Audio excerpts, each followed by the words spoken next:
ओढ़ी के चुनरी माई लगो सुनरी बाते साचा बा कि ओढ़ी के चुनरी माई लगो सुनरी बाते साचा बा कि भैया माई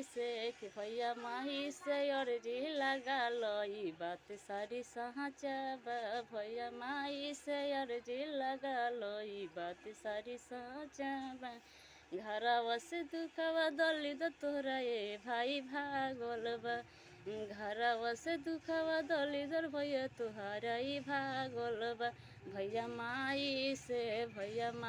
से अर्जी लगा लो ई बात सारी साचा बा ओढ़ी के चुनरी माई लगो सुनरी बाते पाका बा भैया माई